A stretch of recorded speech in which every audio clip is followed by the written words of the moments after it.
Hey, what's going on, everybody? It's Monday, August 7th.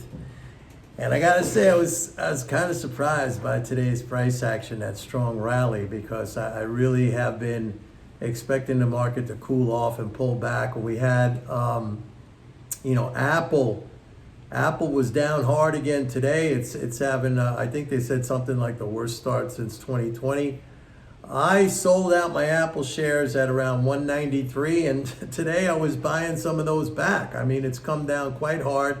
This area right here, 175, 174, even a little bit lower, that should be good support for Apple. So, that's how you do it. When they go up, you take some profits, especially ahead of a period that might be a little bit rocky for the market, and then you get your chance to buy them back at a lower level. Can't go wrong doing that. And speaking of a master who does that, I'm going to get to the other stuff in a second, but Berkshire Hathaway reported earnings today. The stock made a new all-time record high. I mean, this just goes to show you that stock's market cap is like almost 800 billion. I mean, if you really want to have a discussion of who the richest man in the world is, it's really Warren Buffett. I mean, if you think about it, he's put together that portfolio. That's 800 billion. I know it's not all his, but that you can make an argument that he's really number one. But the point I've made in the past, and the point that I'm going to make again now, is that I know a lot of you are really you get excitement out of the process, the trading. You want that action. I know you come into stock market investing or capital markets trading, investing, wanting to make that quick buck. Everybody does. They want to make that quick buck.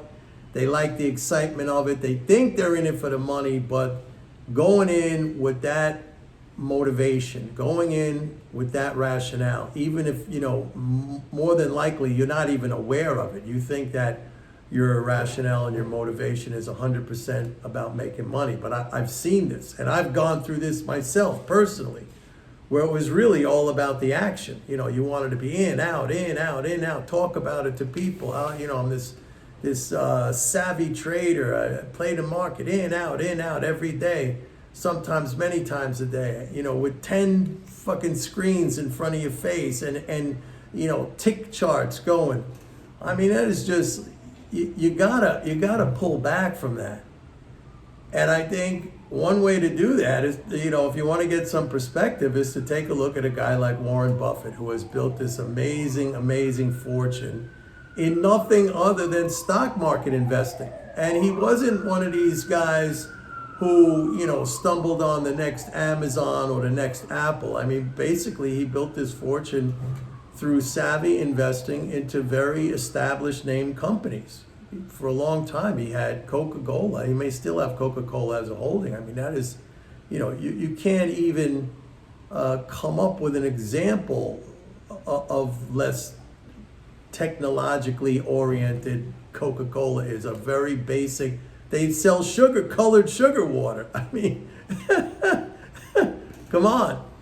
So you got to slow down, folks. What I'm trying to tell you is you got to slow down, and you got to embrace the big picture. You got to embrace that macro big picture. You got to have patience. You got to be able to stay in it for the long term. And that's the way. If you want to emulate a guy like Warren Buffett, who I think is not a bad person to emulate, then that's the way to get to where he got. Now, maybe you're not going to get, that high, but you'll get to a level that is significantly, significantly higher than where you are right now. And I don't care. Sometimes people come to me and they say, Mike, I don't have a lot of money to invest. First of all, I'm not investing in money. All I'm doing here is giving everybody the macro picture, giving them some skills on how to determine that on their own, how to use that to their advantage, and hopefully also some mental game education, how to be psychologically oriented the correct way, the correct behavior to foster what you're trying to achieve, which is those monetary gains. But I see it in people. I see it there. A lot of times it's manifests in a lack of patience, in wanting new things to do all the time, in needing an opportunity or a trade at that moment, at that second. I mean, those are self-defeating behaviors. Those are things you want to discard and jettison, and you want to develop the positive behaviors, which is patience, information, okay, understanding, all of those things, and resilience and commitment.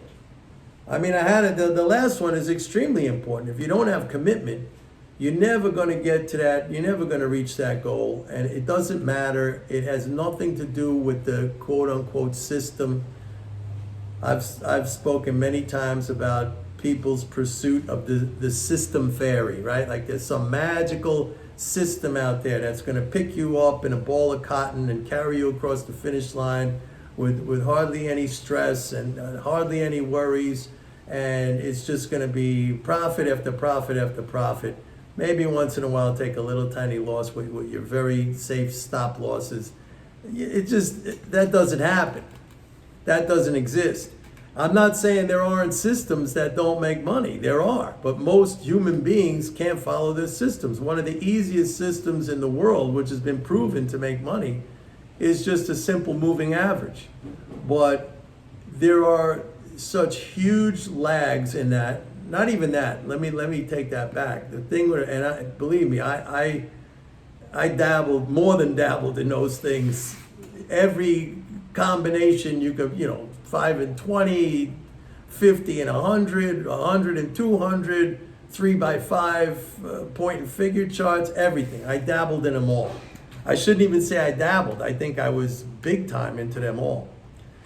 And they all have the same feature, and that is you're going to take lots and lots of losses, little losses, okay, relatively little, to make one big score, which is basically going to beat out those losses by a small alpha, by a small amount above what you lost. And it's just the consistent application of that process, which I think most people, regardless of your emotional makeup, if you're an emotional person, forget about it. Like me, I was sabotaging myself all the time. If you're really cool, calm, and in control, that thing is still going to test you. It's going to test you as much as any other approach that there is. That's just the reality of what we do as investing and trading.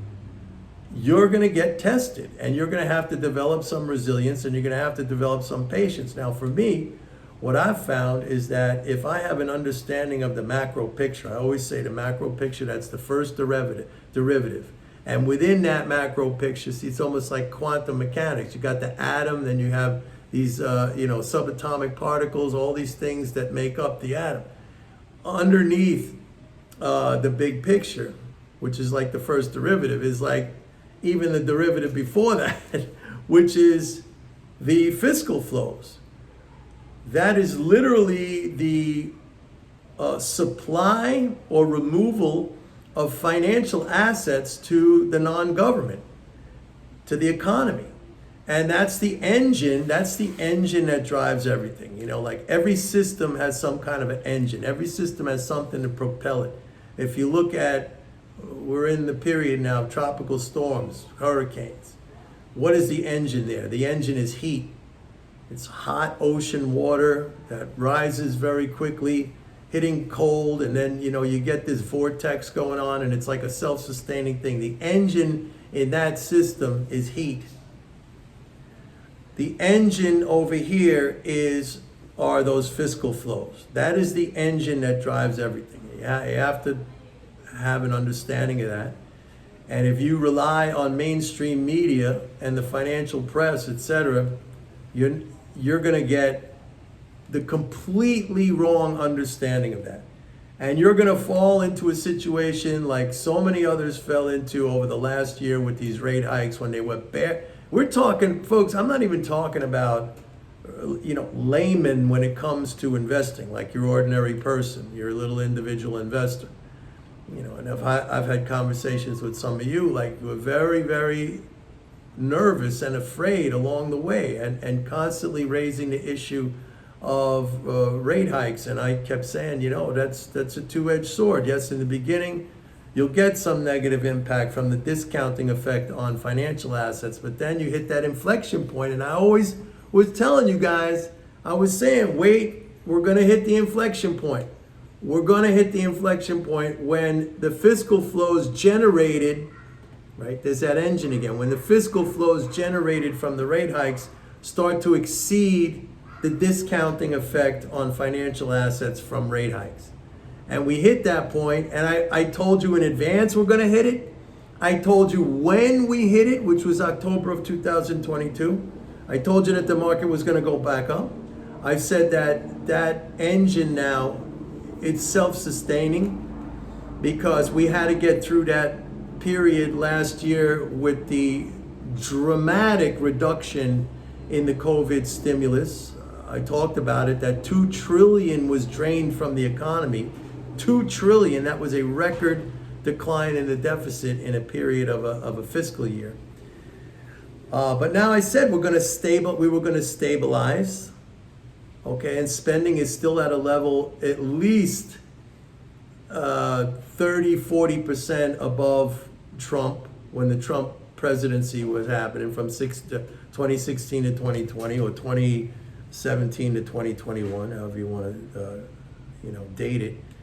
And we're at least 35, 40, maybe 50% higher on a leading spending flow basis. And the deficit is going up again, which is good, because that means it increases the net addition of financial assets to the economy. So, I said, once they removed that COVID stimulus and we went through the negative reaction of that, once they remove that thing, then it's going to be a climb back up. I said it would probably start out as a slow climb, and then I said there's going to be a point where it reaches a FOMO, which is a fear of missing out. Now, I said a lot over there, but I also want to bring to your attention that we're coming into, August 15th, we're going to get a quarterly interest payment. So that's going to be a big flow day. But then September, you got a quarterly corporate tax strain. October, you got an individual tax strain. And you really don't get into like a stable fiscal environment where we start to expand again until mid-November. November 15th, we get another quarterly interest payment. But then in December, we get another quarterly corporate tax payment. So it goes choppy until like close to the end of the year. You're going to have a lot of opportunity. And this takes me back to how I began this video with the discussion or mention of Warren Buffett and his approach. You got to embrace that. And that's coming from a guy. Listen, I was on 4 different exchanges on the floor. That was basically, that was pre-algo computer trading, but that was the kind of algo computer trading of the day. We were right there, Johnny on the spot. I could jump ahead of any order. And so I lived it. And I'm telling you, like, nothing beats the macro long-term system. It just doesn't. You got to have those attributes that I talked about earlier.